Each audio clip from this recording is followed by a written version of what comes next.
If you're running conversion campaigns on Facebook and you want to understand what the learning phase is and how it impacts your campaign performance, then you're at the right video, as I've run hundreds of conversion campaigns on Facebook over the last 10 years.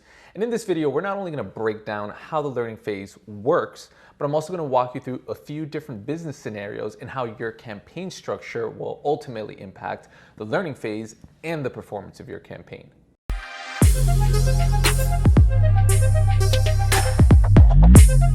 Welcome back to Market and Hustle. My name is Zaryn, and if this is your first time here, you should consider subscribing, as we frequently publish videos designed to simplify marketing so that you can accelerate your business growth.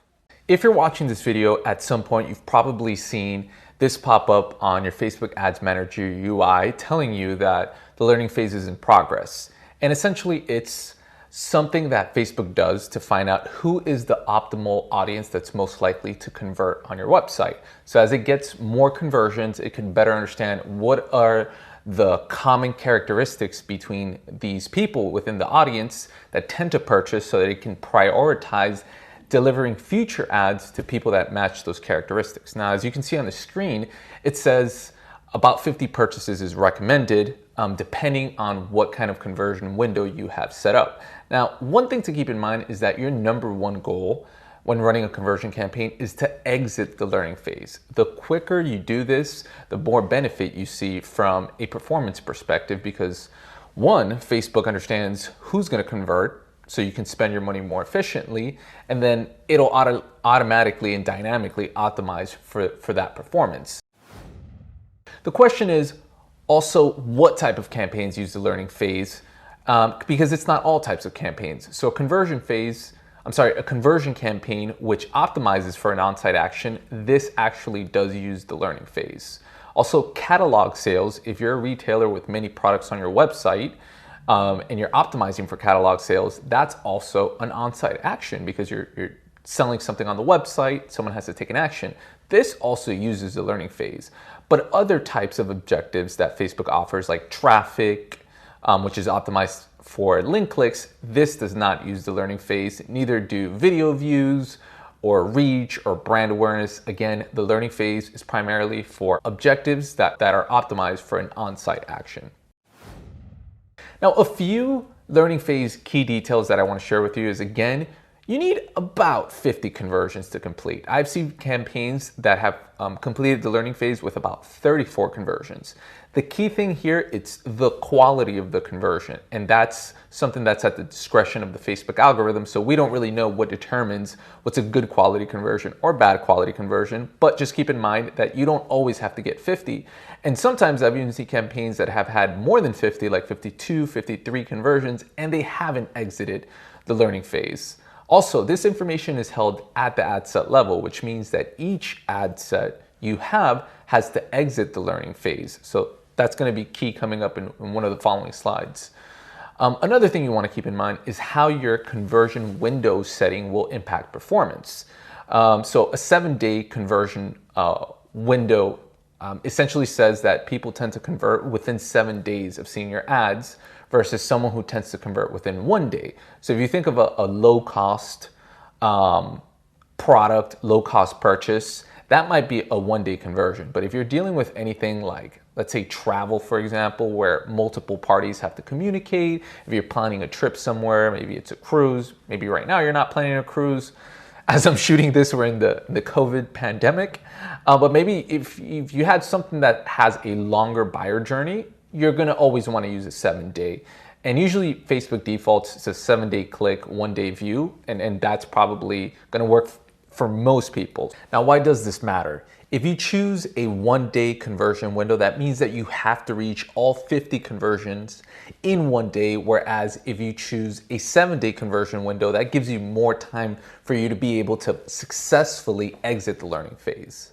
Another thing to keep in mind is that the learning phase applies not only to new campaigns you're building, but to an existing campaign. And then the key part of this is that when you start making changes to your ad set, it's going to reset the learning phase, and that's not going to necessarily help you out. So you want to identify when is the right time to jeopardize the performance of your campaign to make a change.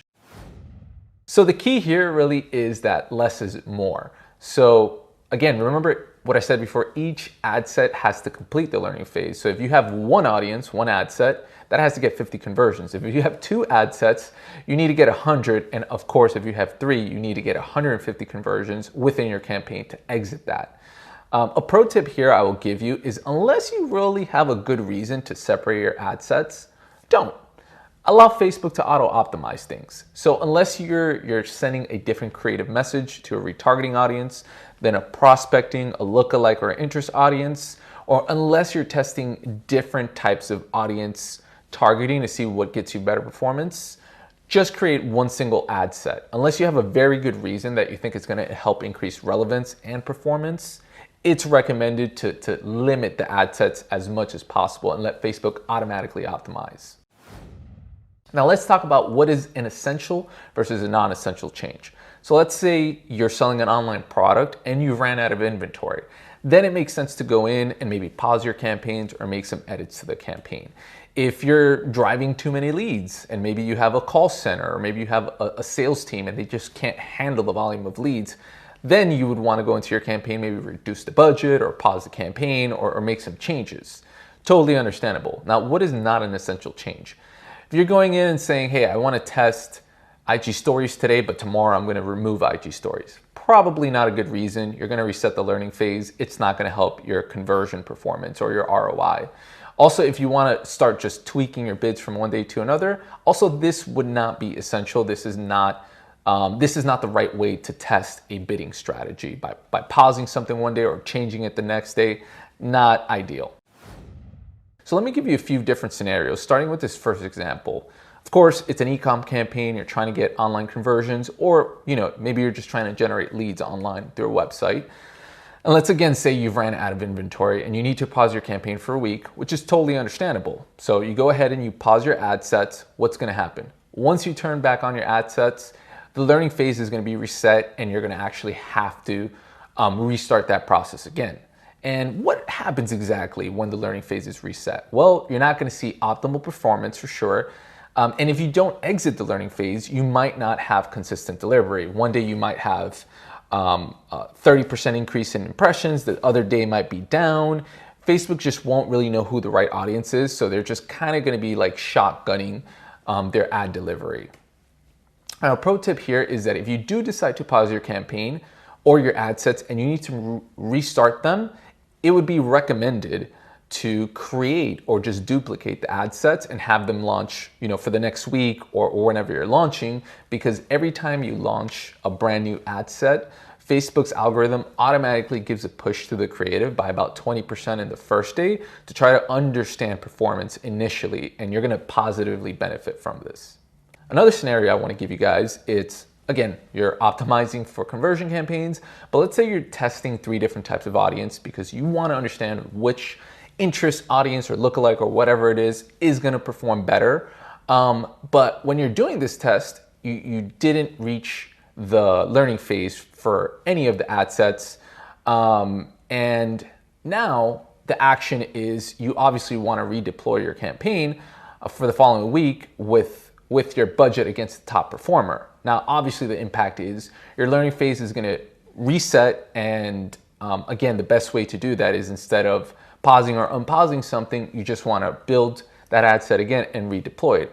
Again, in this scenario, you might want to say, all right, I'm going to reset my learning phase, but I got a targeting learning, which is going to be way more valuable to me than not reaching the learning phase for this 1 week. Also, I want to take the time to tell you about this amazing Facebook ad hacks cheat sheet I put together. I'm going to link you guys below in the description so you can go ahead and download that, and that's going to actually uncover some of my favorite go-to-market strategies and tactics that I use when I'm building Facebook ads campaigns. All right, now scenario C. This situation, you're trying to drive leads. Again, you're running a conversion campaign on Facebook, so you're just pushing someone to your website and you're trying to collect some information.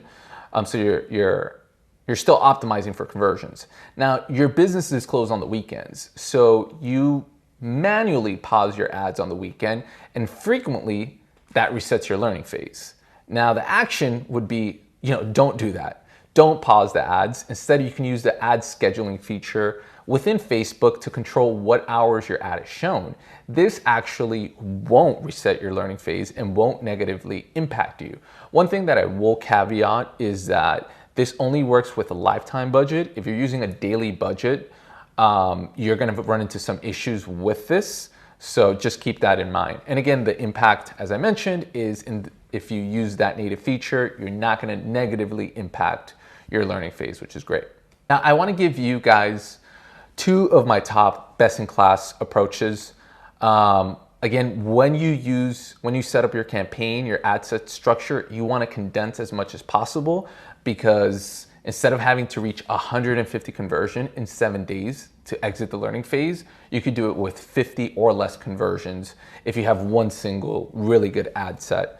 So really only split your audiences if there is a really good business purpose, or if you're going to do it to get some additional marketing intelligence from your targeting, or if you're going to increase the relevance of the ad because you're going to send a different message depending on the audience. Also, if you are not able to reach 50 conversions in 1 week, let's say your budget doesn't allow it, or maybe it's a purchase that people need a lot of time to make that decision, optimize for the event before the purchase. For example, you can optimize to someone that's adding to cart. Can't speak today. Odds are that you're gonna have 5 to 10 times the amount of people who are adding to cart, but only a very small amount, maybe 3 to 5% of the total website visitors that end up purchasing. So if you're not consistently able to reach to exit the learning phase for your campaigns when you're optimizing for a purchase or a lead generation, consider optimizing one step before that, whether that's someone who added to cart or someone who initiated a checkout, or even a content view, depending on what page they landed on. Pop quiz. If you're running a Facebook campaign for e-com and you have 2 pieces of creative, but you only have 1 ad set, how many conversions would you need to generate in order to exit the learning phase? Would it be 50 conversions or 100 conversions? Comment below with the answer. Hey guys, thanks so much for tuning into another episode of Marketing Hustle, where we simplify marketing so that you can accelerate your business growth. And if you like this video, make sure to give it a thumbs up and subscribe if you found the information useful. And as always, I'll see you guys in the next video. Peace.